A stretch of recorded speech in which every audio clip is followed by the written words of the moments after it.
요한복음 11장에 보면은 나사로의 죽음과 삶에 대해서 결국은 나사로의 죽음과 부활에 대해서 기록이 되어 있는데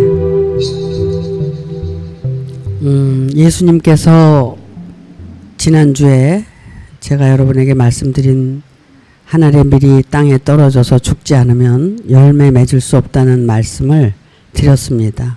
예수님이 자기가 죽어야 된다는 것을 미리 말씀을 하시고 자기가 죽어야만 이제 그 죽음을 통해서 사도들이 열매로 나타날 것을 예언을 하신 것. 그런데 그 예수님께서 그 죽음을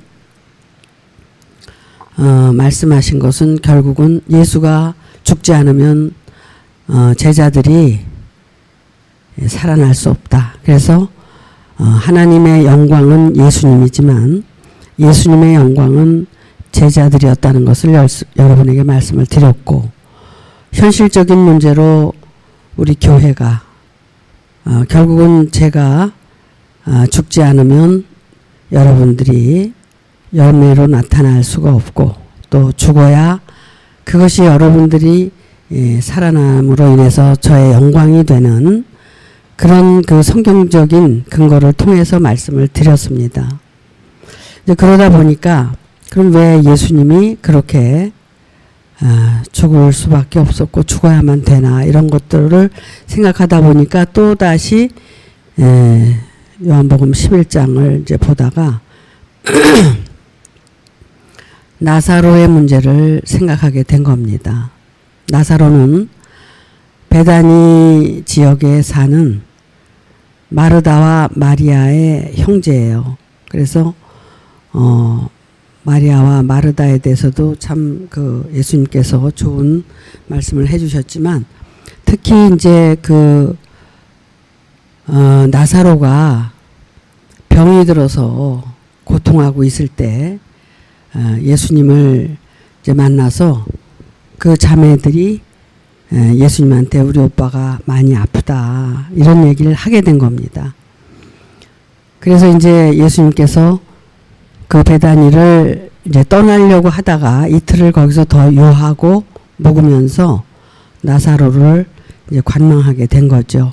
왜 그가 병이 들었고 죽게 생겼나, 그럼 죽으면 어떻게 되나, 이제 이런 것 때문에 예수님은 아마 큰 걱정을 많이 하셨으리라고 생각을 해요. 오늘날도 우리가 교회 안에서 작게 크게 병이 들고 고통하고 이러는 문제가 생기면, 또 저도 이제 병이 들었었고 그랬기 때문에 어떻게 이런 문제들을 극복하고 이제 해야 되나, 이런 이제 고민이 많이 생기고 그러는 겁니다. 여러분에게 말은 안 해도 저 나름대로 정말 그 아픈 사람들을 위해서 걱정하고 고민하고 그러면서 이제 말씀을 전하고 이렇게 지금까지 왔는데, 그런 거에 대한 깊은 배려나 어떤 그 마음이 없어서 내가 직접 또 이렇게 아파봐야 아픈 사람의 심정도 알게 되고 그렇게 하시기 위해서 저도 이렇게 아프게 하신 게 아닌가, 이런 생각을 해요.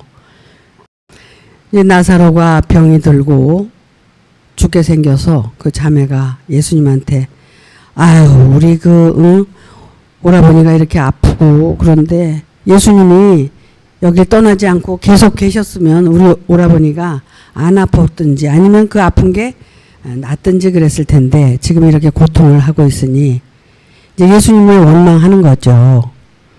근데 예수님께서 그런 거 저런 거 다 이제 생각 안 하시고 그 나사로가 어떻게 지금 되어가고 있는가를 보니까 계속 죽어가고 있는 거예요. 그래서 결국은 무덤에까지 가서 묻은 거죠. 근데 예수님은 이제 나사로가 죽은 게 아니라 잔다, 이런 얘기를 하시는 거예요. 자고 있다. 그런데 자고 있다 그래도 마리아나 마르다는 죽어가고 있고 죽었어요, 진짜. 그러니까 죽은 걸 생각을 하는 거죠. 그러니까 죽었는데 무슨 잔다는 소리를 하냐. 그러니까 예수님이 돌은 거예요. 마리아와 마르다가 돌은 거예요. 예수님이 돌은 거죠. 응? 근데 예수님이 하는 얘기를 못 알아듣는 거야. 전부 육신적으로만 알아듣고 육신적으로 모든 걸 생각하는 거지, 예수님은 계속 영적으로 얘기를 하고 영적인 걸 말씀을 하고 있는데 못 알아듣는 거죠. 그러니까 답답한 거는 누구예요? 답답한 건 예수님 자신이에요. 예수님이 답답한 거예요. 그래도 그걸 설명을 하고 뭐 이렇게 변명을 하고 그런 게 아니라 결국은 이제 죽기를 바라고, 또 죽었어야지 이제 예수님은 할 일을 할 수 있으니까 결국은 거기를 떠났다가 유대로 갔다가 다시 이제 돌아오는 그런 모습을 봅니다. 그래서 다시 오셔서 결국은 완전히 죽어서 무덤에 갔다 장사 지낸 그 나사로를 예수님이 살리시는 거예요. 근데 우리는 모든 죽음이나 삶을 육신적으로 생각하기 때문에 이제 끝났다고 생각을 하잖아요. 그리고 또 그 육신이 이제 그 부활되는 거를 생각을 하는데, 사실은 우리가 몸의 부활을 얘기하는 게 아니라 혼의 부활을 얘기하는 거거든요. 여러분들이 다 이제는 이해를 하시고 할 테니까 말씀을 드리지만, 육신은 죽으면 썩고 없어지는 거잖아요. 근데 우리가 부활체는, 우리가 부활해야 될 존재는 혼의 실체란 말이죠. 그래서 이제 예수님은 계속 나사로의 그 혼의 실체를 얘기하는 거고, 그리고 이제 영적인 부활을 이제 말씀을 하려고 하는 거고, 마리아나 마르다는 계속 그 육신적인 그 죽음과 부활을 생각하는 거예요. 그래서 지금도 예루살렘에 가면은 그 근처에다가 무덤을 많이 만들어 놓고 예수님이 부활할 때 그 무덤들이 다 일어나서 부활할 걸 기다리고 있단 말이야. 이렇게 무지 속에서 우리가 살고 있는 거예요. 그래 이제 마리아와 마르다 집에 유대인들, 바리새인들 전부 와가지고 나사로의 죽음을 슬퍼하고 그들을 위로하고 그렇게 지낸 거죠. 그런데 가만히 보니까 예수님은 와가지고 딴짓을 하고 있으니까 도대체 이게 뭔가 하고 이제 기다리고 있는데, 예수님이 무덤에 가서 돌을 옮겨라. 그러니까 마리아와 마르다가 어떻게 돌을, 왜 지금 다 죽어서 이제는 끝인데 뭘 하겠다고 돌을 옮기래냐 그러잖아요. 돌을 옮겨라. 이제 결국 옮겼어요. 옮기고 나사로야 거기서 나와라 그럴 때 나사로가 일어나서 배로 동이고 이렇게 묶인 채로 얼굴에는 수건을 뒤집어 쓴 채로 걸어서 나왔다는 장면이 나와요, 성경에. 그러면 그게 뭡니까? 결국은 예수님께서 하시는 말씀을 전부 못 알아듣고 있다는 거예요. 지금도 우리 가운데도 마찬가지예요. 그런 걸 못 알아듣고 이해를 못하니까 오해도 생기고 그러는 거거든요. 그래서 결국 나사로를 이제 병들고 죽게 해서 다시 살리신 것은 이유가 다른 이유가 아니라, 여기 성경에 보면은 그 11장 그 22절인가 거기에 보면은 이렇게 나와요. 예수님의 영광을 위해서 나사로가 죽었다는 거예요. 응? 그러면은 그가 아팠던 것도 죽었던 것도 살아나는 것도 누구의 영광을 위해서? 예수님의 영광을 위해서. 저는 그 요한복음 9장에 그 소경장을 보면서 소경된 것이 누구의 죄입니까? 하고 예수님한테 물었을 때 그건 네 죄도 아니고 네 부모의 죄도 아니고 하나님의 영광을 위해서 네가 소경이 됐다라고 했을 때 저는 그 말씀을 깨닫고 이해하면서 얼마나 제 영혼이 기뻤는지 몰라요. 야, 정말 우리가 이 죄가 내가 무슨 그냥 엄청난 죄를 범해서 이렇게 고통받고 괴로워하는 건가, 소경인 건가 했지만 하나님의 영광을 위해서 내가 그 소경이 되었고 아프고 고통받는 거구나, 이런 걸 생각할 때 그 안에서 자유를 느낄 수가 있더란 말이야. 그래서 그런 고통이나 이런 멍에에서 벗어나게 되더라고요. 그런데 지금 요한복음 9장을 통해서 제가 느낀 것과 같이 지금 나사로의 병들고 죽은 게 결국은 나사로의 죄 때문이 아니라 뭐예요? 예수님의 영광, 하나님의 영광을 위해서 나사로가 죽었다는 겁니다. 우리가 이 말씀들을 여러분들이 이해를 하게 되면 말씀 안에서 여러분들이 해방이 되는 거예요. 율법 아래서 해방이 되는 거고, 그런 믿음이 있어야 돼. 하나님은 그런 능력이 있고 그런 일을 하신다는 것에 대해서, 또 이것이 육신적인 것이 아니라 혼적인 거고 영적이라는 것을 여러분들이 이해를 한다면 여러분들이 그 육신적인 죄의 고뇌에서 벗어나게 된다는 겁니다.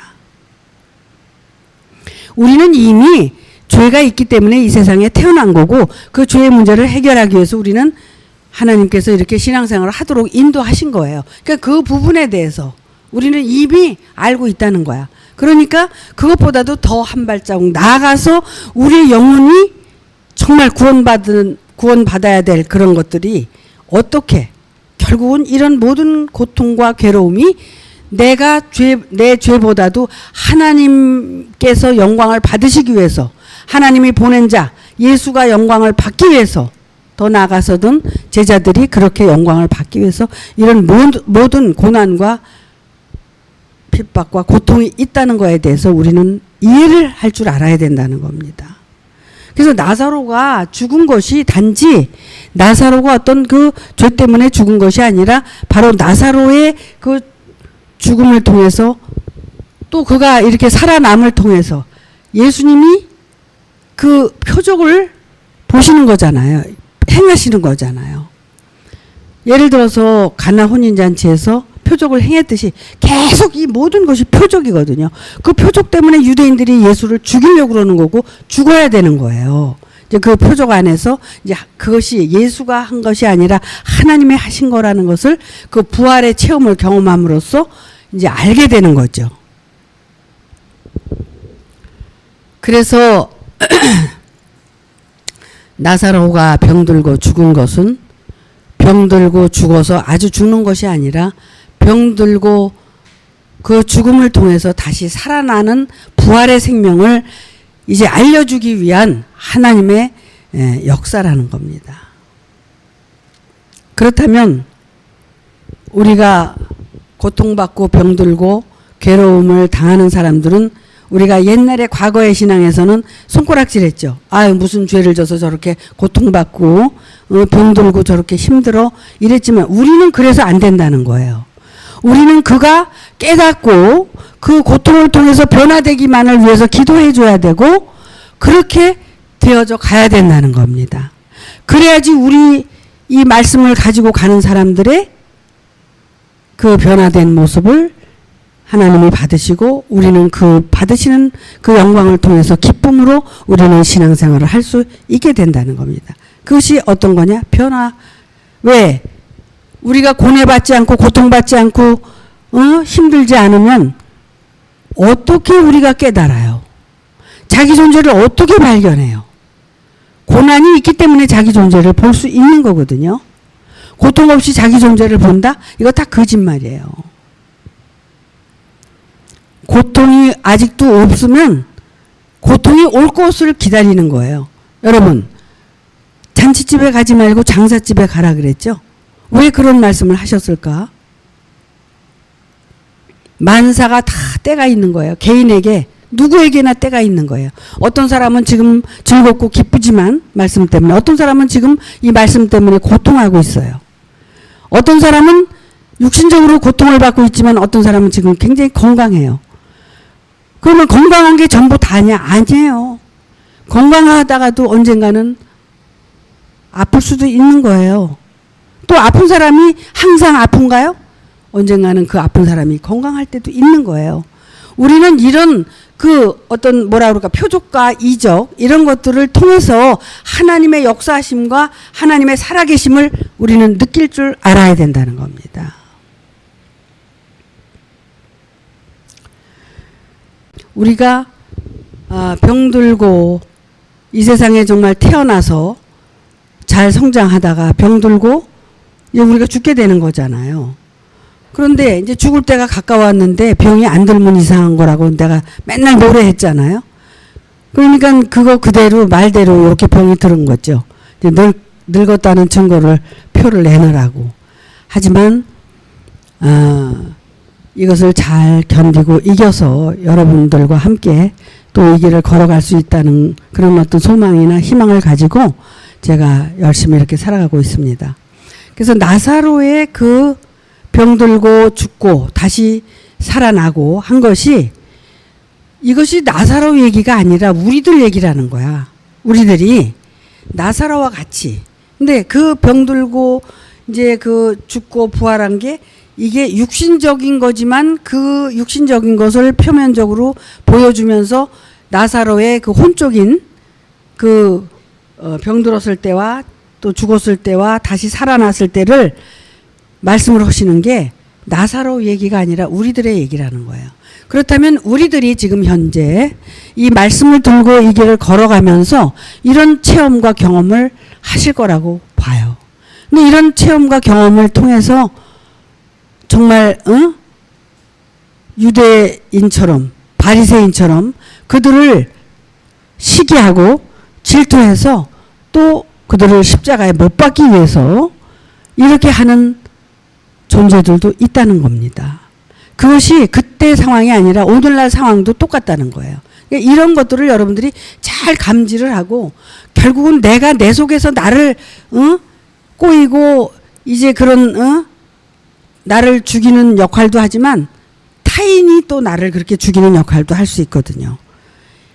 왜 그러냐면 그것이 인간의 존재가 나사로처럼 아주 싹 죽어서 다시 부활되지 않으면은 그 존재는 계속 인간적인 그 속성을 가지고 시기, 질투, 욕심 이런 것들이 속에서 내재하기 때문에 이유도 없이 미워하고 이유도 없이 자기가 괴로워하고 그러면서 자기 영혼을 좀먹이고 죽이고 있다는 겁니다.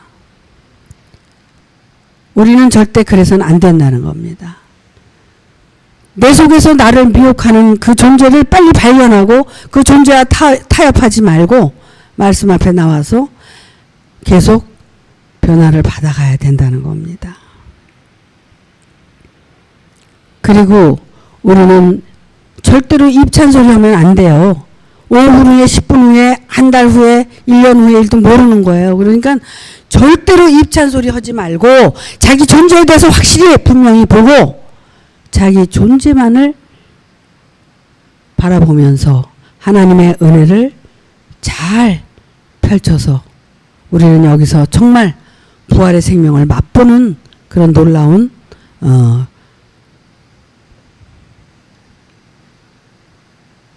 체험을 여러분들이 하셔서 결국은 나사로와 같은 그런 고백을 할 수 있는 여러분이 되셔야 돼요. 나사로가 12장에서 예수님과 함께 한 자리에 있었어요. 12장에서.